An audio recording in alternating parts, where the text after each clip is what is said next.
ഇതിലെ പ്രധാന ഇൻഗ്രീഡിയൻസ് എന്ന് പറയുന്നത് ശുദ്ധമായ നാളികേര എണ്ണയാണ്.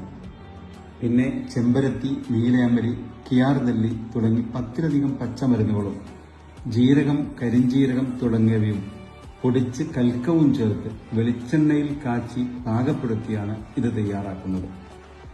കുഞ്ഞുങ്ങൾക്കും മുതിർന്നവർക്കും ഒരുപോലെ തലയിലും ശരീരമാസകലവും കുട്ടികളുടെ കരപ്പൻ, എക്സിമ, ചുണങ്ങ്, ഡ്രൈ സ്കിൻ തുടങ്ങിയവക്കും മുതിർന്നവർക്ക് മുടി വളരാനും താരൻ, ചെതുമ്പൽ തുടങ്ങി തലയിലെ ഒട്ടുമിക്ക പ്രശ്നങ്ങളും പരിഹരിക്കുന്നതിനും പ്രത്യേകിച്ച് ത്വക്ക് സംബന്ധമായ രോഗങ്ങൾക്കും ഈ ചെമ്പരത്തിയാതി വെളിച്ചെണ്ണ ഉപയോഗിക്കാവുന്നതാണ്.